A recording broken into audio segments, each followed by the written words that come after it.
Fala pessoal, todos bem? Sejam bem-vindos, eu sou o William Godoy, trazendo para vocês mais um vídeo sobre o nosso Flamengo.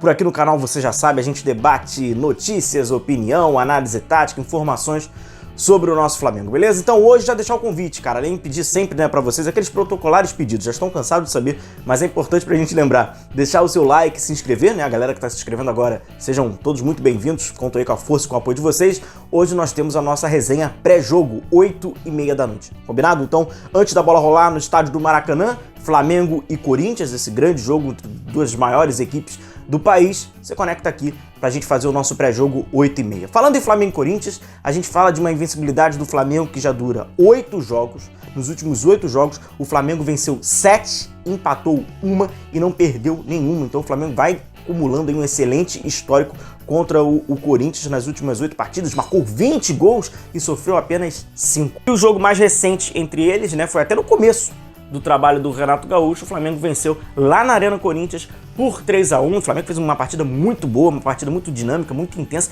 Poderia até ter sido mais, puxou o freio de mão. Uma partida, até o Everton Ribeiro fez um belíssimo gol de fora da área. O ataque do Flamengo também funcionou bastante. As lembranças estão boas nesses duelos recentes entre Flamengo e Corinthians. E a gente tem uma novidade, né, para esse jogo, que acabou sendo relacionado pela primeira vez o Matheus França.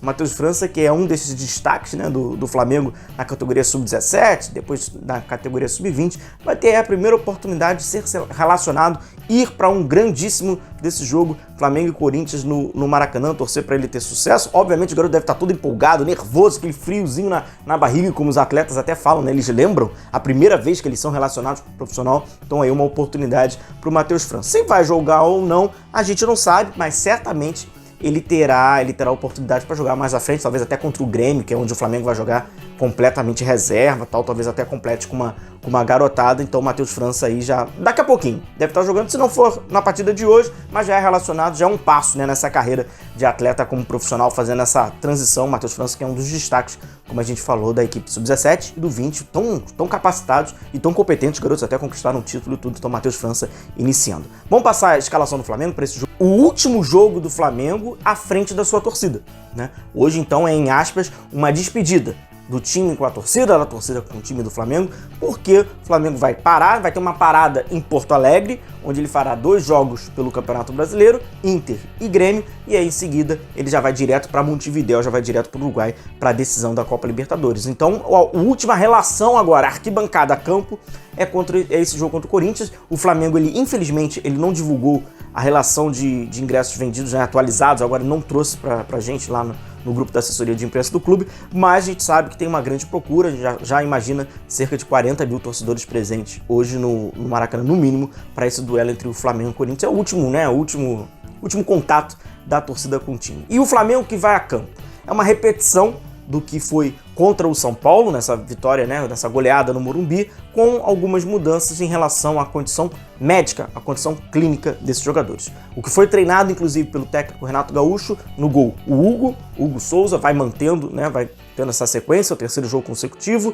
Na lateral direita, o Mateuzinho, a zaga com o Gustavo Henrique e com o Davi Luiz. O Gustavo Henrique, né, vai sendo o substituto imediato do Rodrigo Caio, que sofreu aquela pancada na panturrilha e tal, vai tendo que se recuperar deste edema. E o ponto importante é que o Davi Luiz, né, mesmo também ter saído daquele jogo, colocou gelo e tal, ele já retorna a campo, vai tendo essa sequência, porque é bem diferente, né, quando a gente fala do Davi Luiz e do Rodrigo Caio. O Rodrigo Caio não teve sequências, aí acabou ganhando uma sequência e tal. O Davi Luiz não, interrupções, aí volta, volta, e assim ele vai jogando. E agora o Davi Luiz vai tendo uma sequência de jogos, muito importante ele conseguir retornar, conseguir jogar. A gente já tem visto toda a qualidade, né, o Davi Luiz, a qualidade dele. Não é o zagueiro mais rápido do mundo, mas é um zagueiro de muita qualidade, de muito posicionamento, conhece já os atalhos.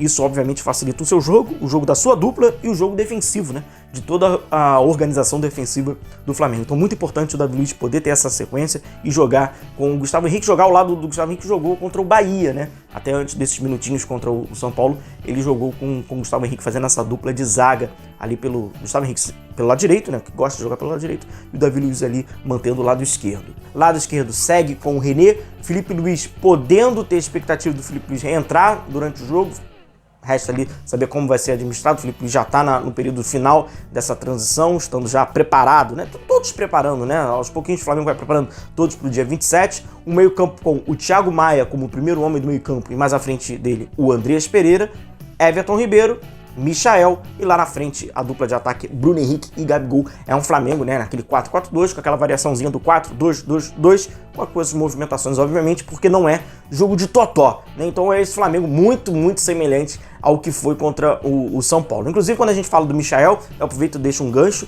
deixar o link aqui em cima para vocês, que é no vídeo que a gente trouxe falando sobre o Michael. Qual a expectativa do Michael na decisão? Como seria isso? Como poderia ser feito isso? Onde ele jogaria? Porque, obviamente, muda, né? Muda bastante. E aí a gente trouxe nesse vídeo, colocar aqui para vocês, para quem ainda não passou, deixa o convite até registrado.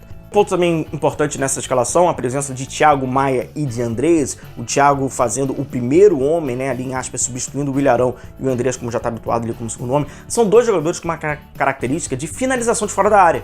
E até quando a gente pega o jogo do Atlético Mineiro contra o Corinthians, o Atlético marcou o seu primeiro gol, o segundo gol, na vitória por 3-0 no Mineirão, com chutes de fora da área. Então talvez seja uma boa oportunidade, porque a gente sabe também que o time do Silvinho, o time do Corinthians é um time que fecha muito espaço, dificilmente você consegue entrar com tanta liberdade assim, né, lá na área corintiana, mas tem um chute de fora da área, que é uma força também, obviamente, que é uma das formas de você tentar furar essas defesas bem fechadas, bem trancadas. E tem duas características, o canhoto, Thiago Maia, é um cara que arrisca e arrisca muito, e o Andreas Pereira, né, que já é um cara destro e tal, que também finaliza de fora, então o Flamengo pode utilizar um pouco dessa arma para esse jogo contra o Corinthians. Então, fortalecendo o nosso convite, hoje, 8h30 da noite, ao nosso encontro nesse pré-jogo. Aí sim, com a escalação oficial do Renato Gaúcho, a gente vai debater e vai falar bastante sobre esse Flamengo que vai a campo contra o Corinthians, já visando, obviamente, a decisão da Libertadores, mas protocolarmente vai fazendo esses jogos pelo Brasileiro, e vitória, ela é muito importante. Inclusive, vou trazer um bastidor para você muito rápido,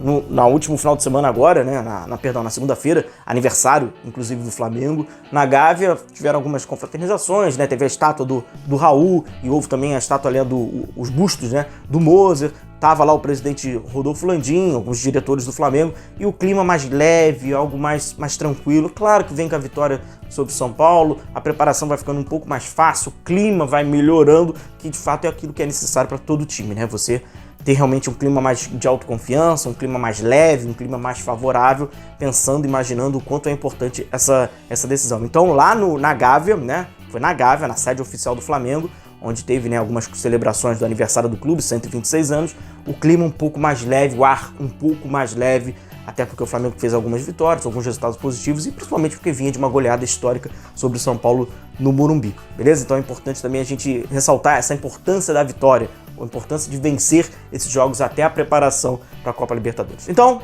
mais uma vez, 8h30, tá certo? 8h30 é o nosso compromisso, a gente fala bastante sobre esse time do Flamengo, então a nossa resenha pré-jogo, a nossa live.